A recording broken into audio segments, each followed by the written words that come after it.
Sejam todos muito bem-vindos ao programa Controverso e nós iniciamos agora o nosso especial de Natal. Nesses próximos 4 programas, nós estaremos fazendo uma avaliação do ano de 2019. Nós encerramos agora a segunda década do século XXI.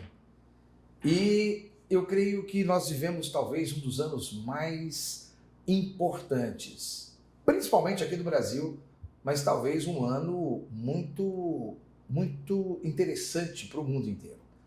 Para conversarmos sobre o lado jurídico, sobre uma percepção jurídica desse ano em especial, é que nós convidamos o advogado criminalista, presidente da Comissão de Prerrogativas da Ordem dos Advogados do Brasil, aqui de Goiás, vice-presidente da Caixa de Assistência dos Advogados, aqui de Goiás, a CASAG, o doutor Davi Soares. Doutor Davi, que prazer ter o senhor conosco. Giovanni, eu que agradeço pela oportunidade de estar aqui e falar com todos os ouvintes. Davi, a sua presença hoje é para a gente fazer uma avaliação de 2019. E para mim é fundamental que essa avaliação comece através da nossa casa. Eu também sou advogado, também estou na gestão da Ordem dos Advogados do Brasil, essa gestão que está hoje, acho que devemos começar por ela, concorda? Concordo, estou aqui para isso. Nós estamos no segundo mandato dessa atual gestão da Ordem dos Advogados. O que você acha que trouxe o presidente Lúcio Flávio, atual presidente desse conselho, e todo esse conselho, novamente, no comando da Ordem dos Advogados aqui no estado de Goiás? Eu costumo brincar, Giovanni, que o que é bom se repete. Eu brinco muito, até no fato de eu estar repetindo o cargo de presidente da Comissão de Prerrogativas. Eu fui presidente da Comissão de Prerrogativas no primeiro mandato do Lúcio, estou ainda exercendo o cargo de presidente da Comissão de Prerrogativas no segundo mandato, e eu brinco muito que eu bombei, e eu bombei porque deu certo. E eu falo a mesma coisa dessa gestão.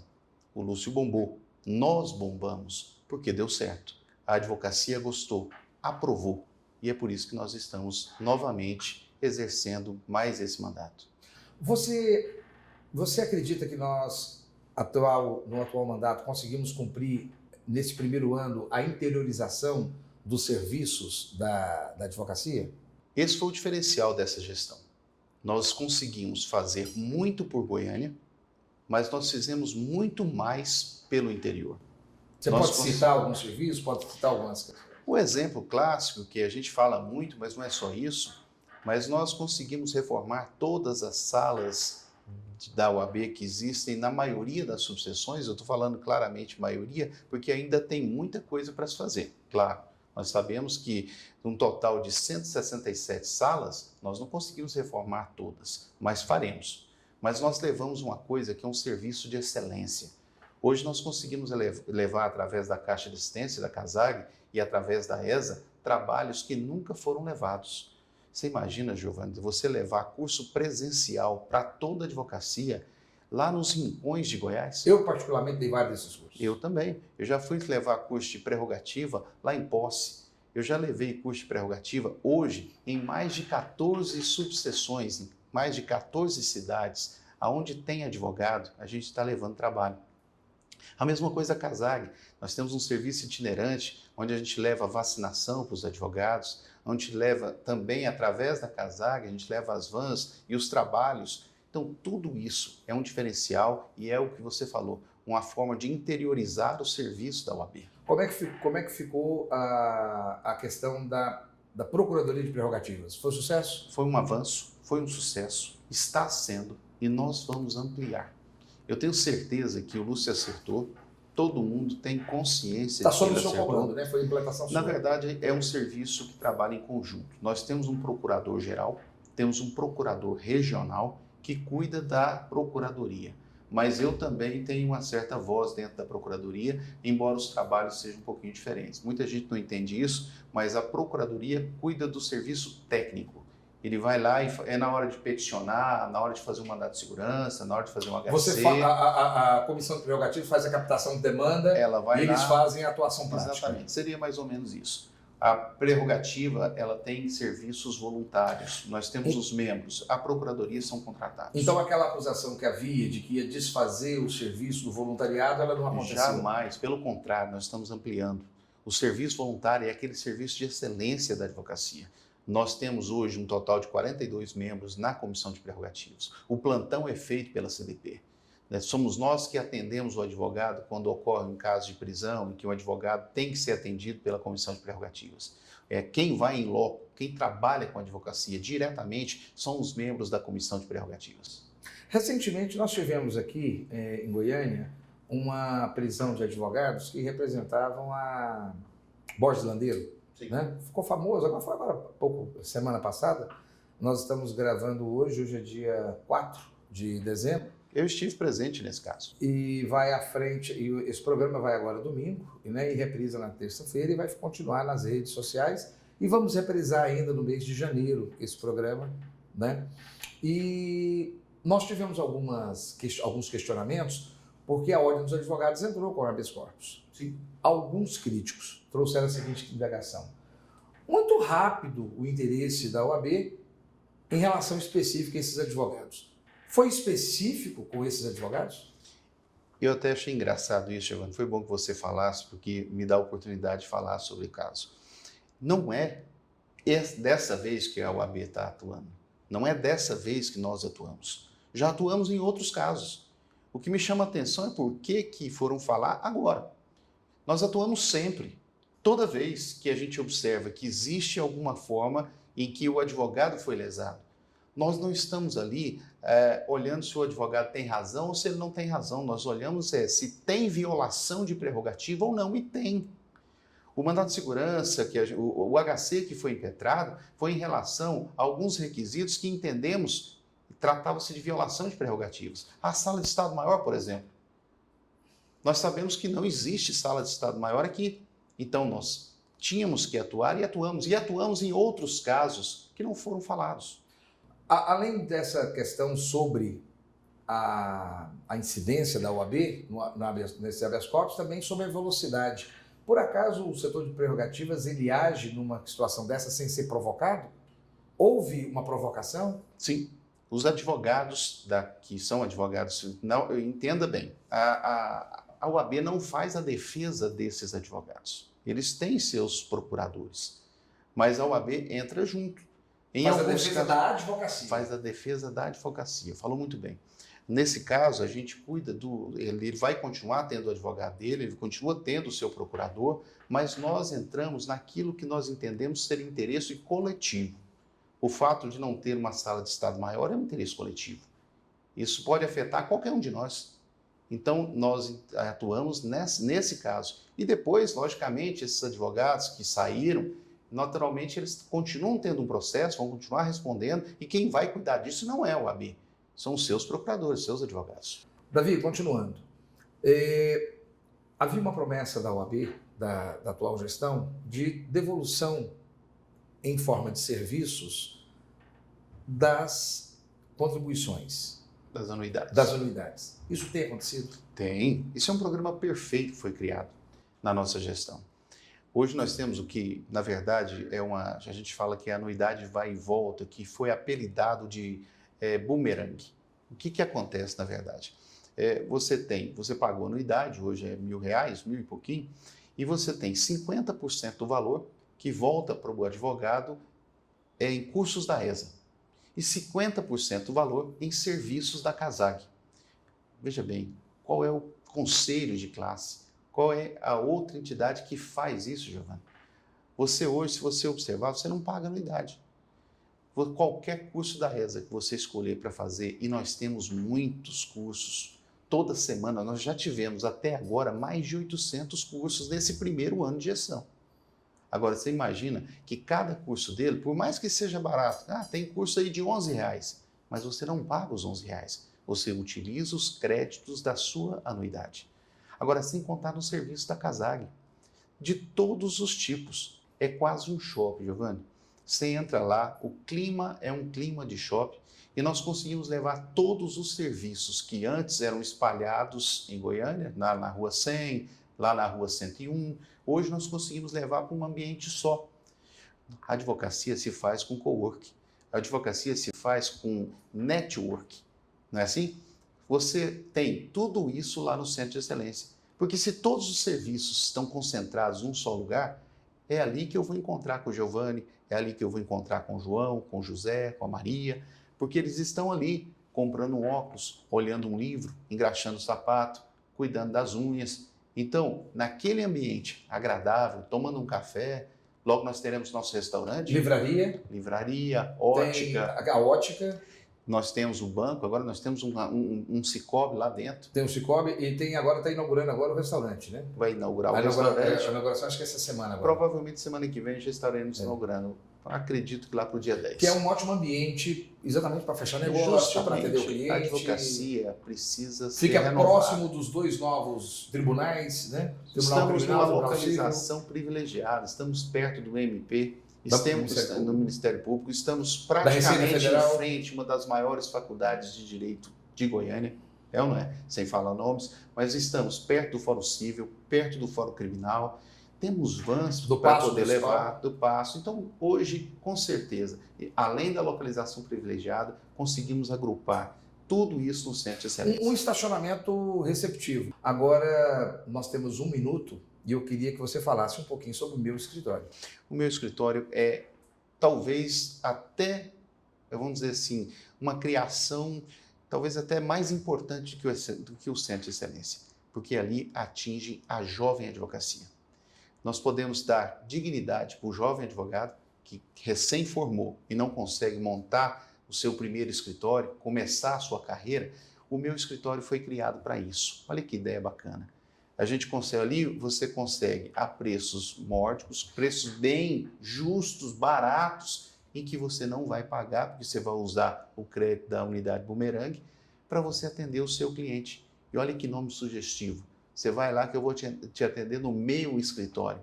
Imagina, o seu cliente chega lá, vê aquele prédio maravilhoso, uma arquitetura Art Deco muito bonita, totalmente equipado, sala de reunião, cafeteria. Você chega lá, tem uma recepção, fala, o doutor vai te atender na sala de reuniões. O cliente vai achar que aquilo tudo é seu. Você começa a sua advocacia com dignidade. Você não precisa aviltar seus honorários. E é isso que é a nossa intenção. Excelente, doutor Davi Soares, mas eu fico te pensando, será que essa prestação de serviço é suficiente para a advocacia? Nós acompanhamos no começo do semestre, do primeiro semestre, uma discussão da presidência nacional, em âmbito nacional, que gerou um certo desconforto na advocacia. E com isso, houve um questionamento que parece que vibrou em todo o país. E esse questionamento veio de advogados. E a pergunta foi a seguinte: para que serve a OAB? E eu gostaria de fazer essa pergunta para o senhor. Para que serve a OAB? Mas o senhor vai responder no próximo bloco.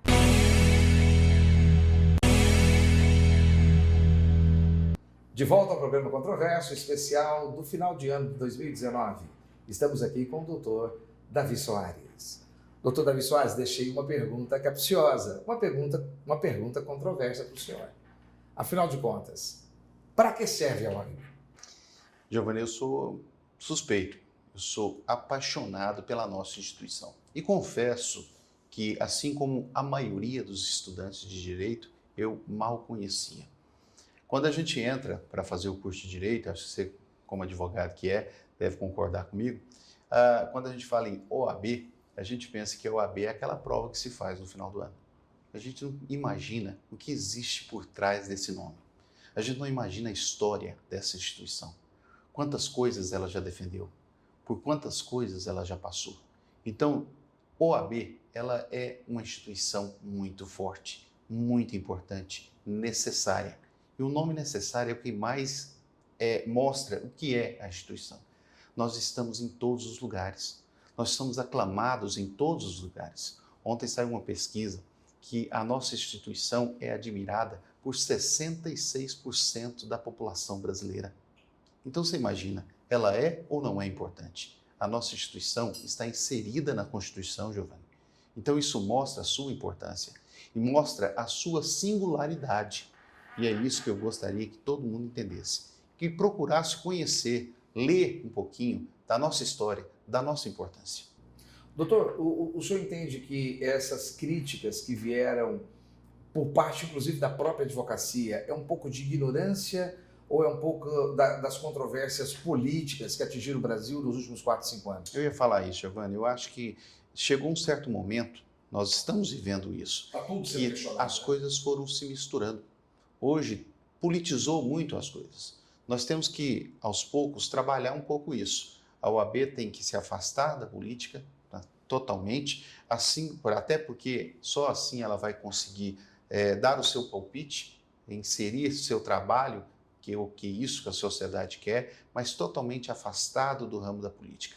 E o que acontece, e quando eu falo em mistura, não é que a OAB se misturou, não, é que as pessoas fizeram essa ideia. Tem que sair do imaginário, Tem que sair do imaginário. A OAB não é sindicato. Todo mundo acha que a OAB é um partido político. E o OAB não tem que ficar dando palpite em A ou B, ou o que aconteceu com o presidente ou com o governador, isso não nos interessa. Interessa são os fatos, o mérito da causa, vamos falar assim como advogado. Não quem é A ou quem é B, se é governador, se é Bolsonaro, se é Caiado, isso não nos interessa. Até porque a advocacia, ela tem um caldeirão interno onde os advogados representam todos os segmentos. Exatamente. Segmento de esquerda, de direita. Exatamente. Por exemplo, não significa que nós não tenhamos que ter acesso ao presidente, que nós não tenhamos que ter acesso ao governador. Ter acesso ao governador é importante. Eu preciso saber conversar com o governador. Eu preciso ter acesso ao presidente da República. Isso não é estar apoiando o governador ou apoiando o presidente. Essa é a função da nossa instituição. Aproveitando essa discussão, vamos entrar sobre alguns temas também que meio que estão dentro desse mesmo plano, como, por exemplo, a criminalização que tem tido sobre algumas atividades da advocacia. Mas antes eu gostaria de saber sobre as prerrogativas, para terminar ainda uma área que é a sua área. As prerrogativas do advogado. Esse ano 2019 avançou-se um pouco sobre as prerrogativas ou ainda temos muito a galgar? Temos muito a galgar. Só que eu costumo dizer o seguinte, ontem mesmo, numa palestra sobre o Dia do Advogado Criminalista, eu fui convidado pela ESA para poder falar um pouco a respeito e eu falei isso. Muita gente até acha que seria uma forma pessimista e não é. Prerrogativas e violações sempre vão existir. Todos os dias nós vamos ter violações de prerrogativas. E todos os dias nós vamos lá e vamos combatê-la. No outro dia vai acontecer de novo, Giovanni, porque assim funciona o sistema. O sistema foi criado para ter falhas. E nós da prerrogativa, nossos membros, a nossa OAB está ali para combatê-la. Agora, o fato é que não vamos ser falsos e falar assim, um dia vai acabar as violações, não vão ter mais violações porque nós estamos trabalhando para isso. Todos os dias terão violações. Alguém vai impedir que você tenha acesso a um preso, alguém vai negar acesso a um juiz, o juiz vai falar que não vai atender algum advogado. Isso são violações e nós vamos passar por isso. O que nós não podemos é esquecer que existe uma comissão que trabalha diuturnamente, que está ali para atender o advogado e a advogada. Nós tivemos recentemente propagado nas redes sociais uma advogada, uma professora e criminalista, inclusive, interessante posição, e no momento de nervosismo, ela se voltou ao STF e às vossas excelências, ministros do STF, e trouxe de uma forma cordial que talvez eu também me referisse, talvez você se referisse, vossa excelência se referisse, e chamou de vocês, e recebeu uma reprimenda contundente do ministro Marco Aurélio Mello. E eu quero lembrar aqui que tem um dispositivo do presidente Jair Messias Bolsonaro, no começo do ano, em que ele fez uma revogação da forma de tratamento oficial e que reporta dentro do Brasil a todas as esferas e muda a forma de tratamento. Sim. Eu entendo que isso tem vigor e atinge inclusive os ritos do Supremo Tribunal Federal. Isso, de alguma maneira, não mostra um certo desrespeito com a advocacia? Isso, de alguma maneira, não fere um pouco a prerrogativa do advogado de ser tratado dentro de uma mesma estatura dentro do ambiente do julgamento? Sim, com certeza. Mas Marco Aurélio Melo, e aí eu falo o cidadão Marco Aurélio Melo, não deveria ter exercido o seu poder de ministro e ter reservado um momento mais propício para poder ter feito a observação? Era o que se esperava. Era isso que é isso que nós esperávamos de um magistrado daquela envergadura. Quem já assistiu às audiências do Supremo, sabe que realmente eles são gabaritados, são inteligentes, possuem capacidade jurídica suficiente, e é por isso que eles estão ali. Mas foi desnecessário. Foi muito desnecessário. Mas existe um negócio, você lembra do filme O Advogado do Diabo? Vaidade, né? Vaidade ali passa. E eu acho que com isso acaba violando as prerrogativas, acaba violando, acho que aquilo lá passou até, é mais do que uma violação de prerrogativa, passou a ser um desrespeito. Sobre violação de prerrogativa, nós temos, inclusive agora aqui no estado de Goiás, recentemente, nós temos um caso que inclusive levou o presidente da OAB ontem a entrar ontem, gente, dia 3 de dezembro, o presidente Lúcio Flávio a mover um habeas corpus para que ele não deponha na CPI da Enel, porque ele é advogado da Enel. Sim. E há uma tentativa da Assembleia Legislativa do Estado de Goiás de ouvi-lo enquanto parte de uma CPI. É uma tentativa de fragilização da defesa? Intimidação? Intimidação da defesa? Eu entendo que sim, tanto que quando fiquei sabendo disso, me coloquei à disposição do presidente da OAB, do Lúcio, enquanto presidente da Comissão de Prerrogativas, por entender que aquilo tratava, sim, de uma violação de prerrogativas. E por que ele não quis... Sabe que eu recebi essa pergunta hoje cedo? Por que ele não quis utilizar a Comissão de Prerrogativas? Essa é uma deliberação dele. Ele disse que conseguiria resolver a situação como fez e que é uma deliberação de muitos advogados. Nenhum advogado... Existe a comissão para atender a advocacia. Eu tenho uma teoria. Posso falar qual é? Pois não. Ele não quis misturar a condição dele de presidente com a condição de se defender. De ser defendido. Quando eu coloquei a comissão à disposição, não foi do presidente. Foi do advogado. Eu sei. Foi do advogado. Eu sei. E é isso que é importante. O Lúcio sabe, e ele sabe diferenciar isso. Que nós oferecemos o advogado, para que nós estivéssemos. Inclusive eu falei, independente de qualquer coisa, eu estarei lá no momento, se ele resolvesse ir, se ele tivesse que ir, nós estaríamos lá. A comissão de prerrogativas estaria presente. Você... Por entender que é uma violação de prerrogativas, sim. O advogado não pode ir lá e responder, é uma questão de lei. Doutor Davi, apesar que nós estamos aqui numa seccional do estado de Goiás, mas eu entendo que as grandes pautas que mexeram também com o goiano, que é um goianiense, são as pautas nacionais. Porque tanto aqui na cidade de Goiânia, quanto no estado de Goiás, parece-me que nós estamos assim um pouco num estado um tanto letárgico, na minha concepção. Então eu gostaria de começar com o senhor a fazer essa avaliação geral mais nacional. Tudo bem? Tudo bem. Eu gostaria de começar pela segurança pública. Nós tivemos uma pauta de segurança pública muito forte, principalmente dentro do contexto da insegurança pública e da força com a qual essa segurança pública ela trabalhou com a população mais pobre. O que eu estou querendo dizer?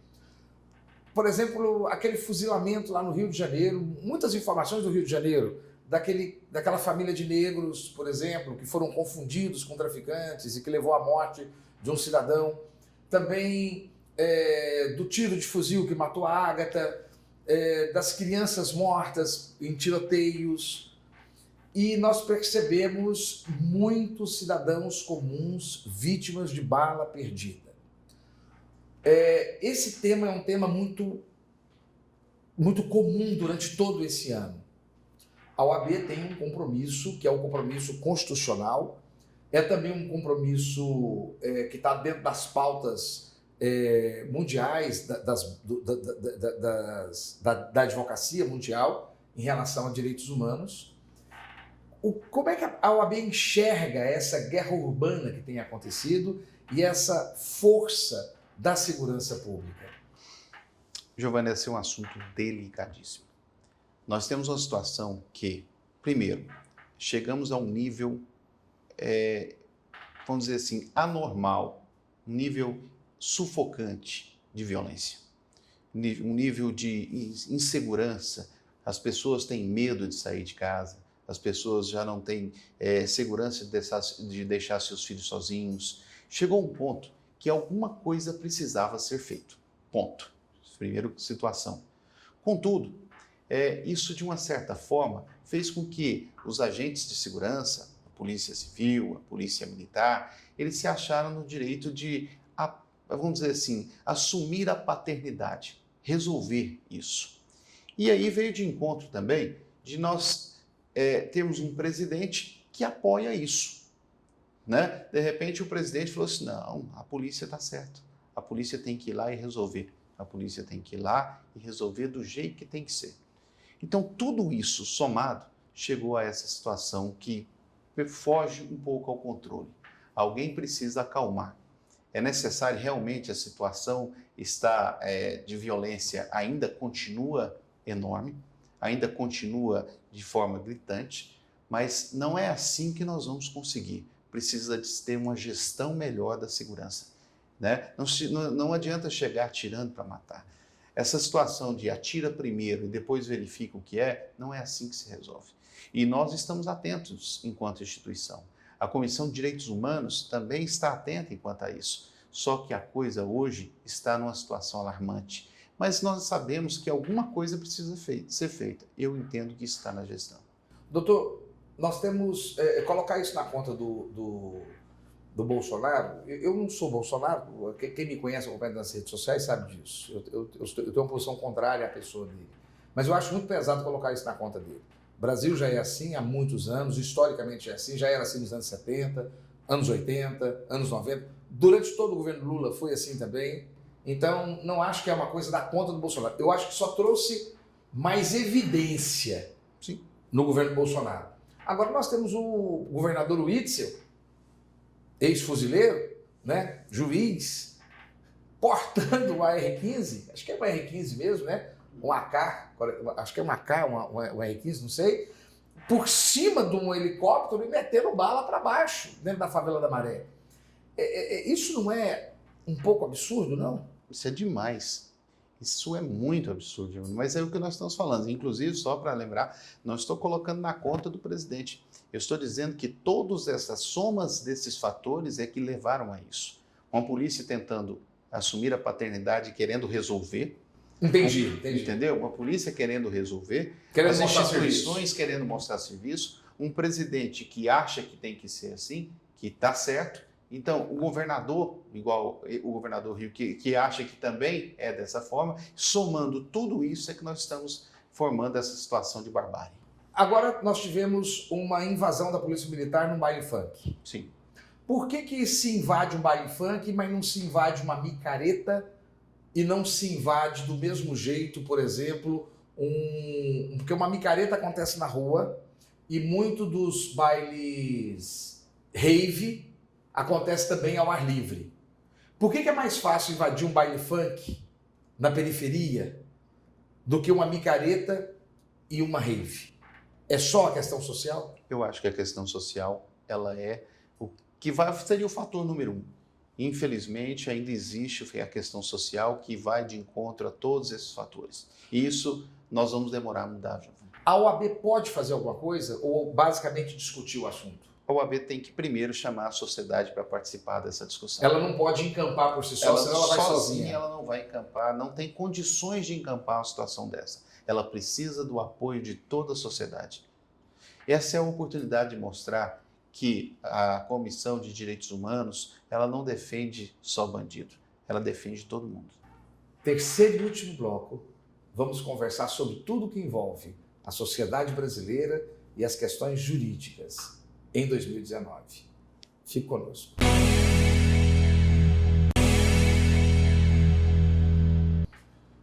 Sejam todos muito bem-vindos ao nosso terceiro e último bloco. Estamos fazendo uma reavaliação, uma retrospectiva do ponto de vista jurídico do ano de 2019.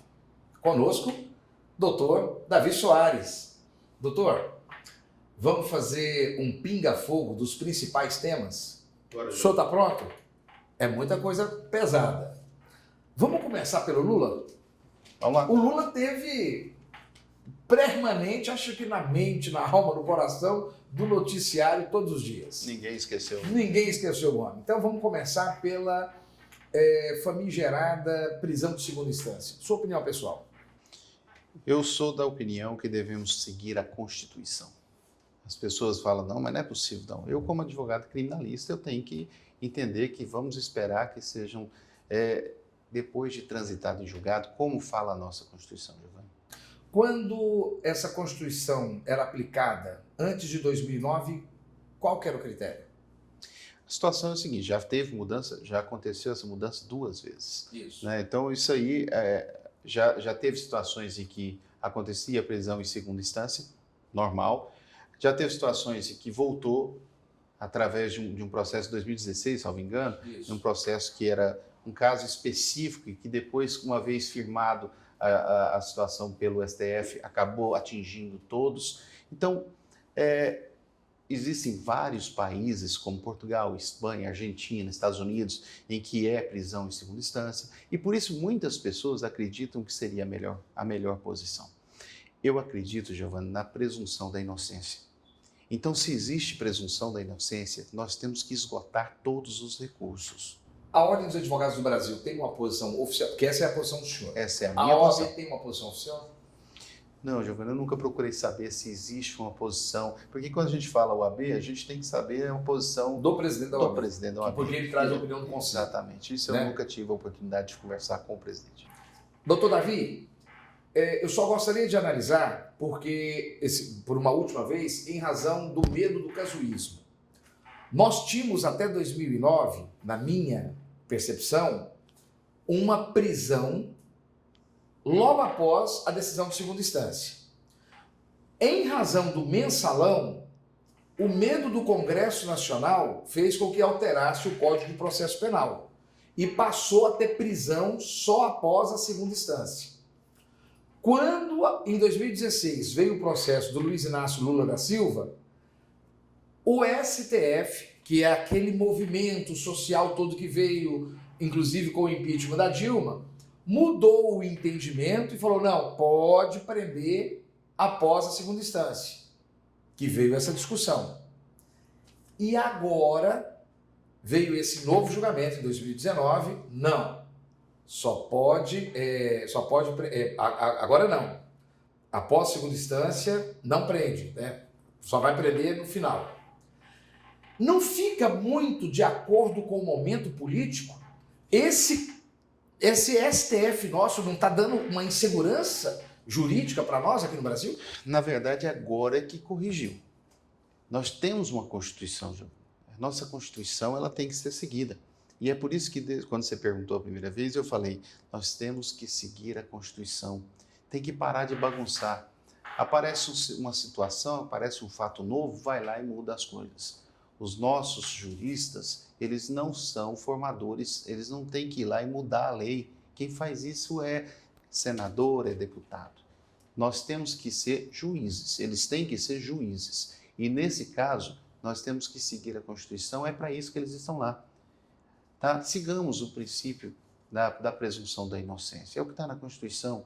Agora, realmente, se da forma com que aconteceu, você tem toda a razão. Fica aparecendo casuísmo. Então, se a música tocar de um jeito, vamos dançar de um jeito. Se tocar do outro, então realmente é isso que passa. É isso que passa e isso mostra desorganização. Excessos do STF. O STF teve muito excesso de habeas corpus? Teve muito. Gilmar Mendes, é muito aquela excesso. história, por isso que aí você pega a história de que está soltando muita gente. Mas o fato é que se você for analisar, né, embora aqui não vou fazer até uma defesa do Gilmar Mendes. Se você for analisar, todos eles tinham sim razão. Nenhum deles foi, eu vou inventar um motivo, vou soltar porque eu sou ministro. Realmente, Então errava o judiciário que prendia? Errava o judiciário que prendia. Se chegou lá e existe falha, com certeza ele encontrou a falha. Lei de abuso de autoridade. Você acha que ela está excessiva ou está na medida certa? Eu acho que agora é que nós vamos separar Agora sim vai melhorar as prerrogativas, e agora sim as coisas vão começar, teremos novidades, Giovanni. Eu acho que agora com essa lei de abuso de autoridade as coisas vão começar a mudar. Fala para o internauta e para o nosso telespectador, o que é que ele pode esperar com essa lei de abuso de autoridade? Principalmente a partir de Advogado agora... vai poder desacatar juiz à vontade? Não, pelo contrário. A partir de agora eu espero uma certa cordialidade entre as partes. Eu espero que agora, e inclusive eu espero que os advogados, eles têm que ser um pouco, eu até peço isso, tenham muito, vamos dizer assim, muito cuidado. Não é porque mudou que a gente vai chegar dando voz de prisão para juiz. Nós temos que tomar cuidado, nós temos que ser corteses, nós temos que dar aos juízes, aos magistrados, o tratamento que nós sempre esperamos deles. Nós temos que mostrar que nós estamos preparados para essas mudanças que estão chegando. O Lula teve excesso de bom atendimento na prisão dele? Olha, já me fizeram essa pergunta e eu vou te dar a minha opinião. Excesso de bom atendimento, gente, eu quero dizer, teve regalia demais? Eu não esperava que fosse diferente. Queira ou não queira, ele foi o presidente da nossa nação. Eu não sou Lula, Giovanni, nunca votei no Lula. Mas eu Você não teve esse prazer na Pinga 13 ali? Nunca tive isso. Mas eu respeito... Balançar a bandeirinha vermelha com 13? Nunca. Mas respeito o presidente. Botar uma roupa vermelha e sair... Respeito o fato dele ser presidente. Respeito, assim como respeito todos os presidentes. Eu sou um cara muito com sentimento cívico. Eu acho que deve ser da nossa geração, né? Eu estudei o SPB, Educação Moral e Cívica, né? Eu tive que ir para a fila para hastear a bandeira. Então, o cara foi presidente da República, ele merece ser respeito. Embora ele tenha sido... Uma fila que a gente ia em fila e saía em fila. E saía em fila, colocava a mão no ombro do colega e não achava ruim, nacional, né? E era bacana isso. Era bacana, era bom. Isso era legal, mas esse é um sentimento cívico. Tinha que voltar isso, Jesus. Tinha que voltar isso. Agora, e é por isso que eu respeito a figura do presidente, e o Lula sempre vai carregar isso. Então, embora ele tenha sido condenado e que se prove lá na frente que ele é culpado, ainda assim ele foi presidente da República. E isso não vai mudar a minha opinião a respeito disso. Você não acha que teve excesso de liberdade nas entrevistas nacionais e internacionais dele? Por ele ter exatamente essa condição de ser presidente. Ainda acho, tudo que você me perguntar em relação a isso, eu ainda vou achar que o Lula foi presidente da República e merece essa diferenciação. É porque sim. Me perguntaram o seguinte, eu queria que você respondesse essa pergunta importantíssima. Se o Lula pôde receber o pessoal para dar aquelas entrevistas, por que o Marcola também não pôde dar entrevista no mesmo nível que o Lula? Aí chega um detalhe, aí você tem razão no detalhe. Se abrimos exceção para um, né, acaba que você também teria que abrir exceção para outro. O Lula não vai ali sair correndo, assim como o Marcola também não vai sair correndo. Então seria justo que ele também tivesse o direito de dar a sua entrevista. Doutor, nós tivemos também alguns momentos interessantes na nossa política externa, mas eu quero focar, por exemplo, em política de Estado e política de governo. Vamos falar sobre, por exemplo, refugiados. É uma novidade para nós, refugiados latino-americanos. Nós já tivemos no Brasil refugiados que vieram da África, refugiados do Haiti. Só que agora nós temos refugiados que vêm da Venezuela. E nós nos organizamos para isso. Mudou alguma coisa na estrutura jurídica do Brasil em razão disso? Ou foi uma questão especificamente para fazer pirraça nos venezuelanos, no governo de Hugo Chávez? Eu não sei se é para fazer pirraça, mas o fato é que nós não estávamos preparados para essa quantidade. Acho que nem o governo federal sabia que isso ia acontecer. Então nós temos que nos preparar, nós tínhamos que estar preparados, temos que nos preparar, porque, queira ou não, nós temos obrigação, enquanto seres humanos, de receber nossos irmãos e dar o tratamento digno. Mas nós temos, por exemplo... E nós já vivemos isso, Giovanni. Embora assim, nós não, hoje parece que não, mas nós falou da África, você falou mas nós já tivemos da Itália. Nós tivemos situações em que as pessoas vinham para cá em busca de emprego. Né? Nós estamos falando do Japão também. Tudo isso já veio para o Brasil. Os judeus em condições realmente, na mesma condição de hoje. Não é nessa época, nós não lembramos disso. Mesma questão de política de governo, política de Estado, vou falar da extradição de César Battisti. Sim. Né? Justifica a questão da mudança de governo Nós temos mudança de política que deveria ser de Aí, Estado? aí nós voltamos àquela situação que você falou do primeira instância para julgamento de primeira instância ou não, que muda hoje, amanhã muda de novo. Realmente essa é a pior, isso é o que há de pior no judiciário. Porque se isso mostra uma insegurança. Quem é que vai acreditar num país? Quem é que vai vir para cá para um país se não sabe se as leis vão mudar todos os dias? Então nós temos que ser um pouco mais firmes nessa situação. Um exemplo que você falou do César Batista é exatamente isso. Enquanto era o governo PT que estava, ele estava tranquilo. Mudou o governo, ele já foi preso e, detalhe, voltou para o seu país, foi condenado à prisão perpétua. Então nós temos que ter cuidado, porque será que ele não era bandido antes, quando ele estava aqui no PT?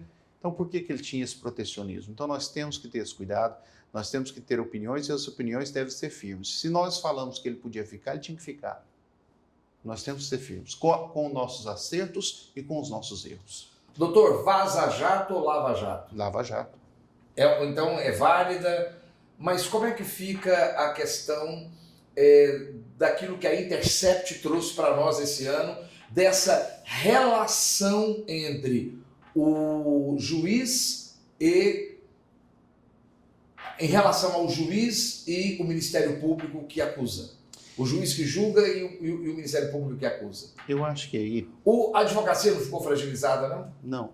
Eu acho que se alguém... Isso é criminalista. Eu acho que se alguém foi atingido aí nesse caso dos vazamentos, é claro que como criminalista eu entendo que foi prejudicial, eu sou contra muitas coisas que o Moro fez, mas entendo também que a Operação Lava Jato ela foi necessária e foi importante para o nosso país.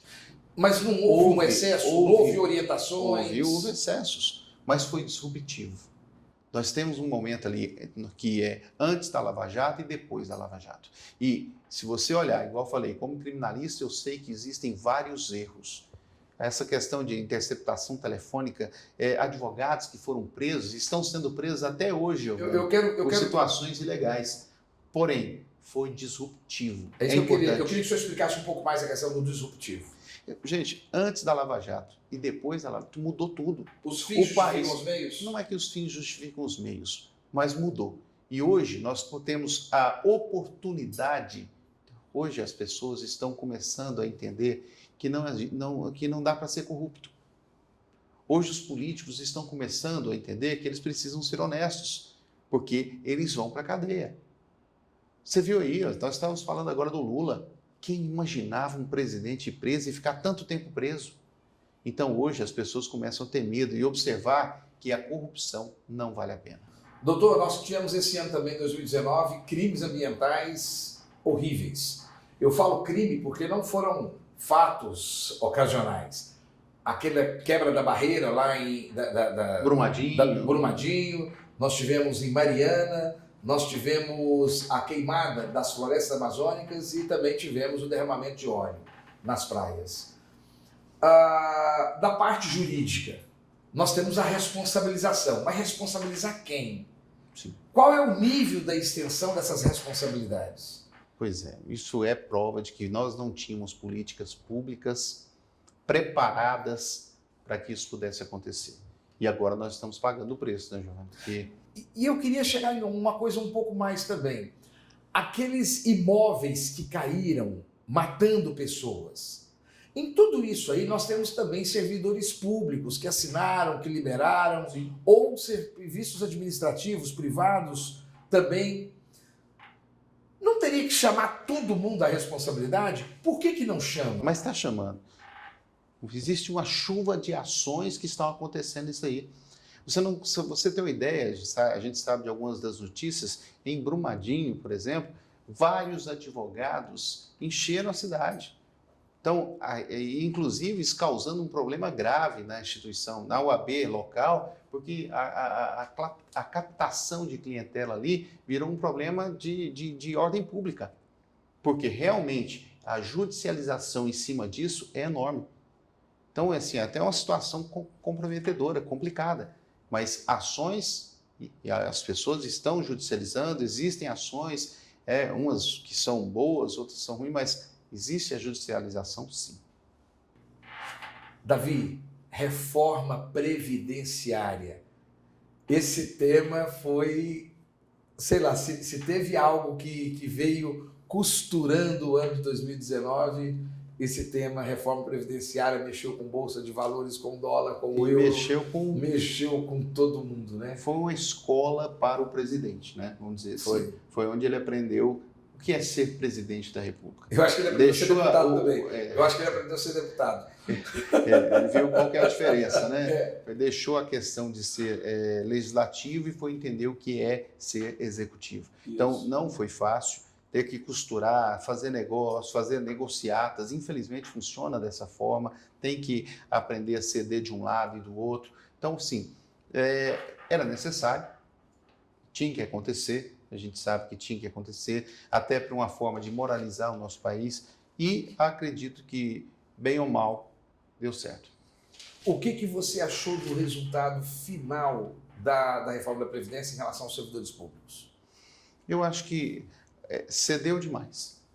Mas, como eu disse aqui agorinha, tinha que acontecer e dar entre os males o melhor. A retirada dos estados e municípios.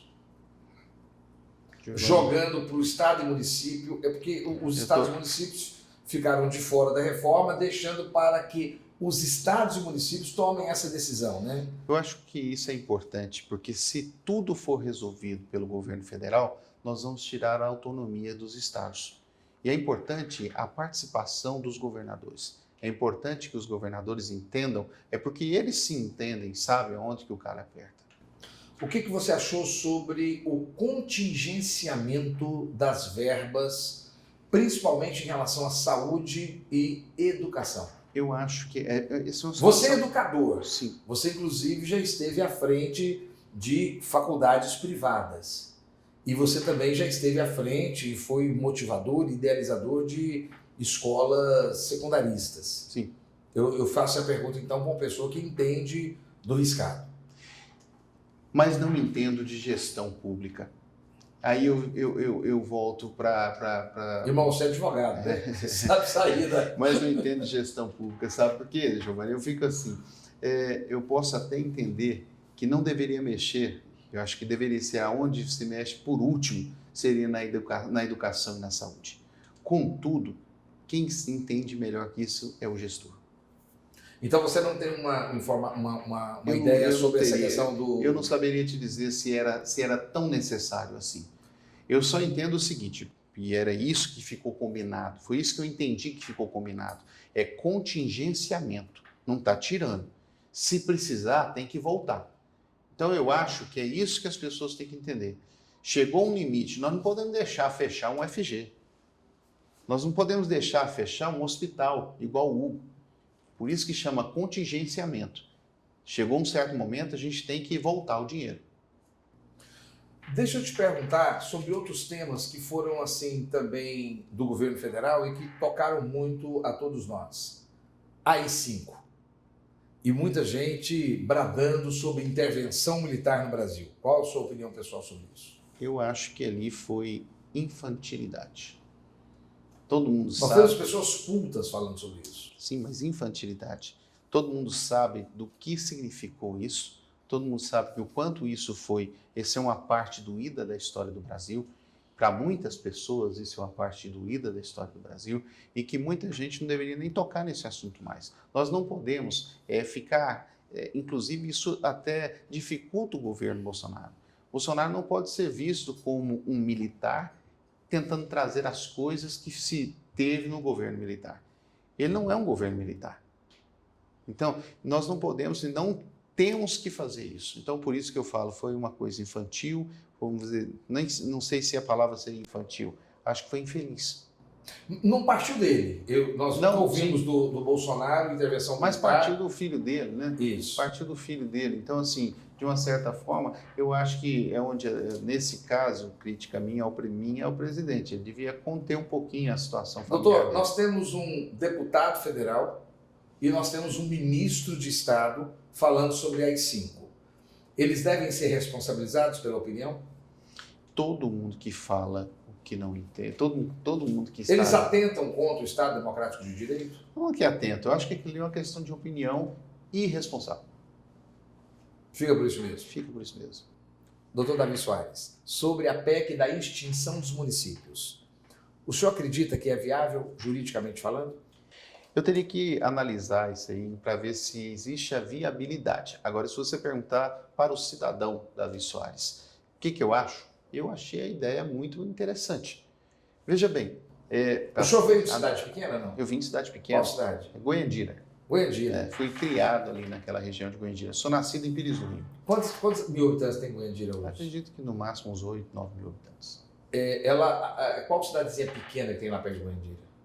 Cumaria, Anhanguera. O senhor acha que essas cidades ficariam felizes de estar sendo absorvidas por Goiandira? A questão é, acredito que se pensarem pelo fato de que diminuiria a despesa, vamos pegar só a questão de quantos vereadores a menos nós teríamos, prefeito, olha a quantidade de gastos que nós iríamos diminuir naqueles municípios. Eu estou pensando igual o cidadão, que pensa isso também.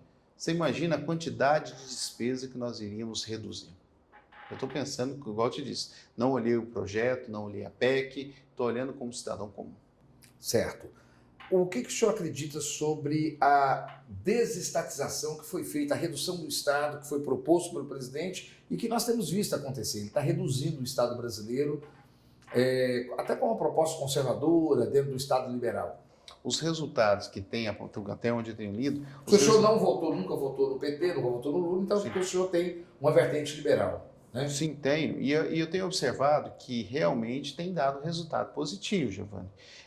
Não é que eu acho assim que o PT fez coisas erradas, pelo contrário. Ele fez muita coisa boa, certo? Mas existem coisas que no nosso estado que era necessário desestatizar porque eram despesas desnecessárias. E acaba que virava uma cabide de emprego, cabide de utilização política. Então isso precisava ser mudado. Dezenas de conselhos. Vários conselhos para arrumar emprego, o sindicato disse daquilo. Então, isso não era necessário. Fortalecia a estrutura política e sindical, mas não fortalecia o governo. Era uma forma de troca de moeda. Não levava poder para o cidadão, não levava benefício para o cidadão. Não levava o resultado que é aquilo lá. Davi, estamos caminhando para a parte final. E eu quero analisar o Estado Democrático de Direito e a nossa República. A Constituição republicana é poder judiciário, poder legislativo e poder executivo. Nós temos hoje um poder executivo muito forte. Ele alega que é fraco, mas não é. Ele é fortíssimo.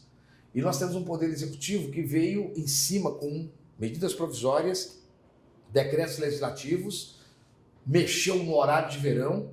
Agora, antes de ontem, ou foi ontem, fez a liberação da maconha para uso medicinal em razão de necessidades fundamentais, né? Pessoas que têm Alzheimer, pessoas que têm ataques epiléticos, 30 ataques por dia, e necessitam do uso medicinal da planta, e o Congresso não resolvia essa questão, né? Outras questões, como a liberação das armas, aquela questão que trouxe uma economia profunda para o município, para o estado e assim por diante, que é a questão dos jornais, né? Fazendo a liberação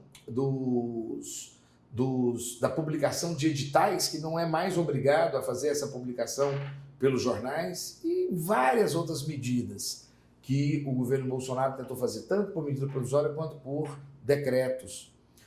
Está tendo muita forçação para que o legislativo cumpra seu papel? Eu diria que sim, mas eu vejo o seguinte também, Giovanni, tenta raciocinar comigo. Precisava de alguém que tivesse coragem de fazer isso. Os políticos, muitas vezes, quando você fala assim, os deputados não tinham coragem de aprovar a liberação da maconha medicinal, como você colocou. Realmente, mas precisava, por que eles não tinham coragem? Porque tinham medo dos eleitores acharem que os políticos estavam apoiando a maconha, a liberação da maconha. E não tinham coragem por medo de perder voto. De repente chegou uma pessoa que, do jeito dele, resolveu ir lá e fazer. Então isso foi importante. O presidente, nesse ponto, foi positivo. Não, também não estou falando que eu sou Bolsonaro, não, tá, Giovanni? Mas eu acho. Mas eu vi o brilho no seu olhar. Mas eu acho, não, pelo contrário. Mas ele teve coragem. E isso a gente tem que respeitar quando a pessoa tem essa coragem. Ele chegou lá e falou assim, vou liberar o uso da maconha medicinal. Ele ligou, não me importo? Ligou, não importa e fez. Então isso é importante, ter essa coragem. Senão você não governa. Se você ficar esperando o que vão pensar de você, você não governa. E ele fez isso. E o STF não está interferindo demais também, não? O STF está legislando no lugar do Congresso? Muitas vezes a gente... Lei da homofobia, a decisão sobre homofobia, do né? racismo. Do racismo. E outras decisões várias que foram tomadas. Nós temos observado muitas situações como essa. Segunda instância. A OAB preocupa com isso, tá? A OAB preocupa com isso porque realmente é uma situação que a gente observa que aonde tem vaga de poder, Giovanni, as pessoas entram. Se os deputados não estavam fazendo nada, era normal que o judiciário comece a fazer.